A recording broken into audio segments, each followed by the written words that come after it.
Universe நேயர்களுக்கு எனது அன்பான வணக்கத்தை தெரிவித்துக் கொள்கிறேன் தோழர்களே.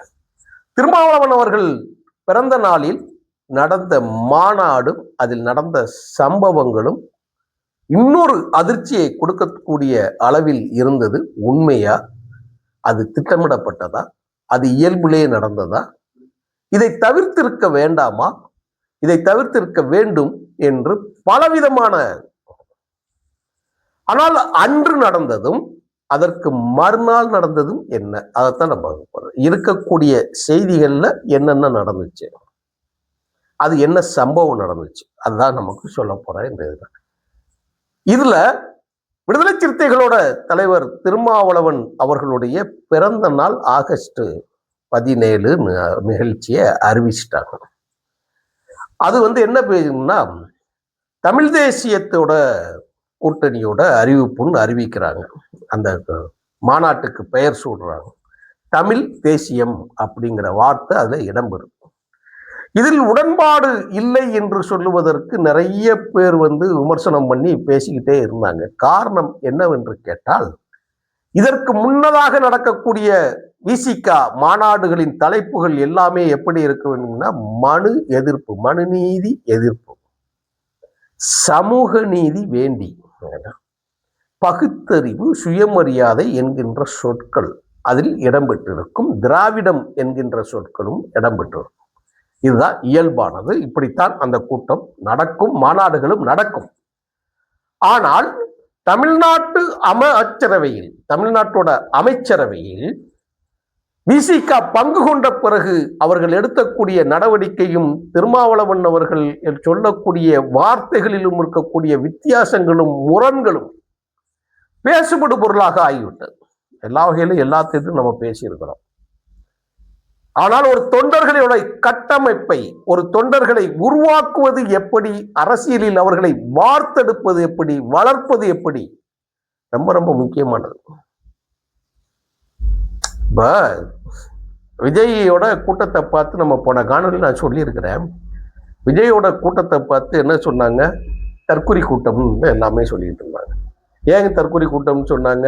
அதுக்கு விளக்கம் பல முறை, பல தடவை, பல வகையில் நம்ம பேசியிருக்கிறோம். அது இளைஞர்களை வசப்படுத்துவதற்காக இளைஞர்கள் விரும்புகிற பொருளை கொடுக்கிறது தவறானது. அது ரொம்ப ரொம்ப கணிக்க வேண்டிய விஷயம்.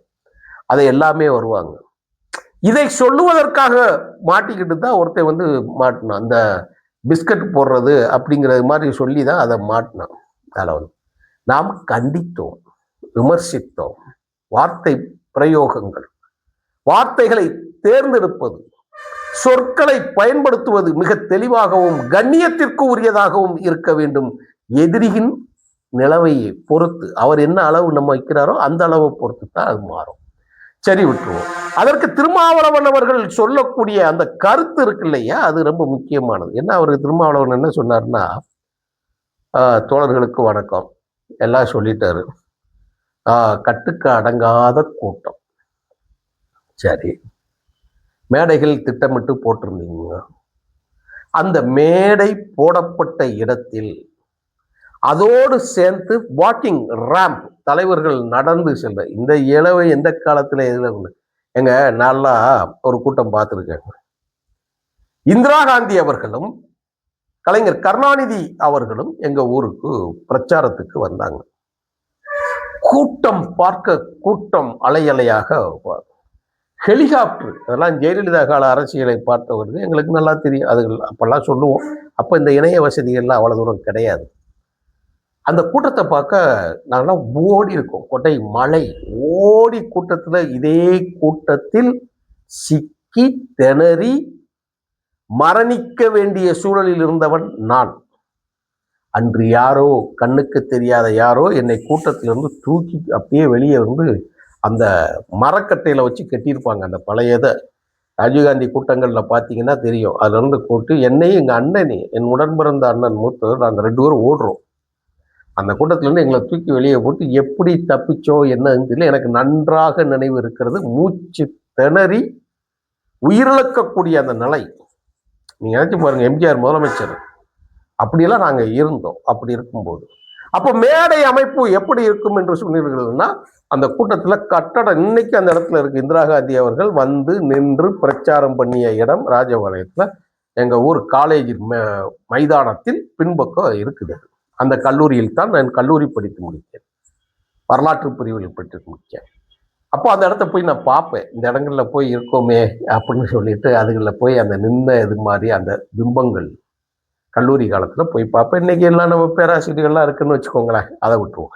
மேடை அமைப்பும் அதில் இருக்கக்கூடிய மக்கள் அவர்கள் முகம் பார்த்து பேசக்கூடியதும் தலைவர்கள் 2ஆம் நிலை 3ஆம் நிலை தலைவர்கள் அமரக்கூடிய இடமும் ஹெலிகாப்டர் வந்து நிற்கக்கூடிய இடம் திட்டமிடப்பட்டு அந்த காலத்திலேயே, நான் சொல்றது 40-42 ஆண்டுகளுக்கு முன்பாக நான் சொல்றது, நாங்கள் பார்த்தோம்.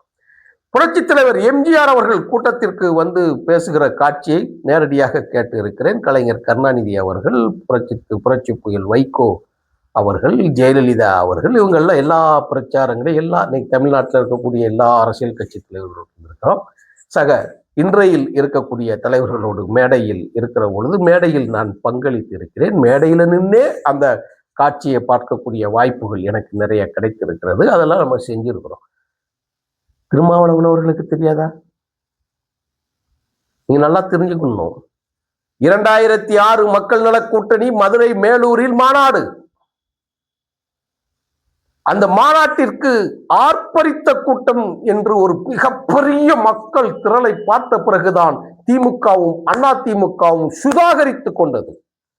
அதன் விளைவுதான் இன்றைக்கு மு.க. ஸ்டாலின் எடுக்கக்கூடிய நடவடிக்கை இருக்கு இல்லையா, அதை அன்றே எடுத்தார்கள். இன்று அம்பலப்பட்டு போனார்கள். அன்று அதுக்கு உண்டான சோர்ஸ் கிடைக்கல. அதான் முக்கியம். பயங்கரமான கூட்டம், கொடிகள் அதுகள் உள்ள வரும்போது எல்லாம் பார்த்தீங்கன்னா திருமாவளவன் வரும்போதே ஒரு கூட்டம். அப்படியே இளைஞர் பட்டாலும் மறுமலர்ச்சி திமுகவுக்கு உண்டென்று ஒரு பெரிய ஒரு பங்கு இருக்கும். அவர்கள் கட்டமைக்கப்பட்டவர்கள், அவர்கள் திட்டமிடப்பட்டவர்கள், அவர்கள் வார்ப்பிக்கப்பட்டவர்கள். அதில் ஏதோ நான் பெரிய போக்கா சொல்றேன், இது எல்லா கட்சி தலைவர்கள் எல்லாருக்குமே தெரியும்.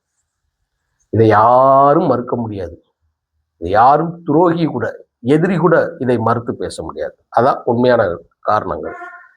அப்படிப்பட்ட கூட்டத்திற்கு வருகிற போதே ஒரு ஆர்ப்பரித்து வருவது போல ஒரு தோற்றத்தை இவர்கள் உருவாக்கினார்கள். அதான் முக்கியம், தோற்றத்தை உருவாக்குறாங்க.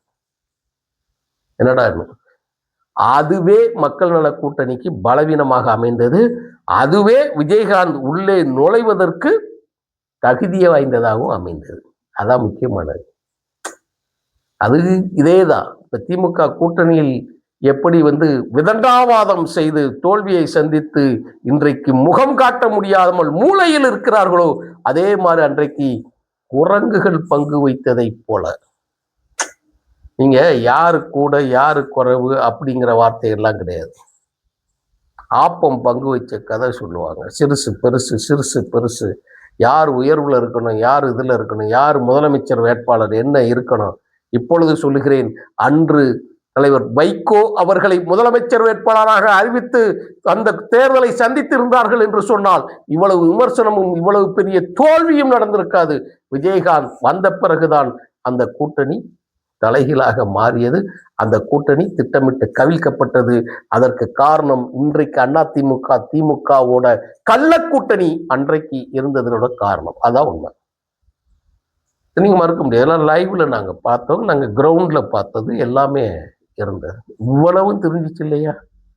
அதற்கு பிறகு விஜய் நடத்திய கூட்டத்தில் மரணங்கள் உலக அளவில் பேசுபடு பொருளாக மாறிய பிறகு கூட நீங்கள் மேடையையும் மேடையை கனெக்ட் பண்ணக்கூடிய ரேம்பையும் பாடகர்கள் படிக்கக்கூடிய அந்த மேடையையும் அந்த பாடகர்கள் பிரச்சார பாடல்களை படிப்பதற்கு தலைவர் பேசக்கூடிய இடத்தை அவர்கள் ஆக்கிரமித்ததையும், தலைவர் வருகின்ற பொழுது அங்கே பெரும் கூட்டத்தை கூடவே கூட்டிக் கொண்டு வருவதையும், இது எல்லாமே உங்களுக்கு தெரியாதா?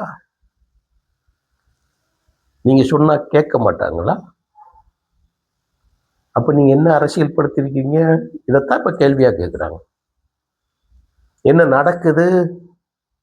சரி, நீங்க அப்படியே அந்த கூட்டத்துல மேடையில அத்தனை பேர் ஏங்க, நான் இப்படி ஒரு கூட்டத்தை வாழ்நாள்ல பார்த்தேன். நானே பொதுக்கூட்டம் நடத்தி இருக்கிறோங்க, நானே நிகழ்ச்சிகள் ஆர்கனைஸ் பண்ணியிருக்கிறேங்க, நானே பேரணிக்கு தலைமை தாங்கி 5 நாள் பிரச்சார பயணங்களுக்கெல்லாம் தலைமை தாங்கி நானே போயிருக்கிறேங்க. 5 நாள் 6 நாள் பயணம் திட்டமிட்டு வடிவமைக்கப்பட்டு நேரம் குறிக்கப்பட்டு பிரச்சார இடம் குறிக்கப்பட்டு ஆட்கள் குறிக்கப்பட்டு கரெக்டாக இந்த நேரத்திலிருந்து இந்த நேரம் வரை கட்டுக்கோப்பு எல்லாமே உருவாகி எந்த இடத்துல தங்குறது, எந்த இடத்துல கிளம்புறது, எந்த இடத்துல சாப்பிட்றது பிளான் பண்ணி தான் போகணும். நான் பேசக்கூடிய மதியழகன் பண்ணியிருக்கிறோம். நாங்கள் பண்ணியிருக்கேன். மிகப்பெரிய மாநாட்டுக்கு பிரச்சார பயணத்திற்கு அணி சார்பாக போகிறவங்கள நாங்கள் பண்ணியிருக்கிறோம். நீங்க இவ்வளவு ஒரு மாணவ பருவத்தில் இருந்து ஒரு கட்டமைப்பை உருவாக்கி ஒரு அமைப்பை உருவாக்கி அமைப்பாய் திரள்வோம் என்கின்ற சொல்லாடலை பயன்படுத்தி இளைஞர்களை அரசியல் படுத்தப்பட வேண்டும், தூரத்தில் இருக்கக்கூடியவர்கள் சமூகத்தின் விளிம்பு நிலையில் இருக்கக்கூடியவர்கள் அவர்களை சமதளத்திற்கு நான் கொண்டு வரப்போகிறேன் என்று சொல்லிவிட்டு என்ன என்ன தெரியல. நம்ம இங்க காலம் மாறிச்சுன்னா எப்படி மாறும்? அப்படிலாம் கிடையாது. மாற வேண்டும். இது ரொம்ப முக்கியமான விஷயம். இது ஏதோ ஒரு புள்ளியை நோக்கி நகர்கிறது இந்திய அரசியல் என்பது மட்டும் உண்மை. அதை யாரும் மறுக்க முடியாது. கண்ணுக்கு முன்னாடி அப்படியே தெரியும். எங்கே போய் எப்படி போய் முடிய போகுது தெரியல. ஆனால் திட்டம் வெகு ஜோராக நடந்து கொண்டே இருக்கிறது. அரசியல் கட்சிகளும் மாற வேண்டும் என்பதுதான் இப்போ போக்கு. விஜய் கொண்டு வந்துட்டாப்புல அதே மாதிரி நம்மளும் காட்டணும் அப்படிங்கிற போக்கு தான் நடக்கிறது.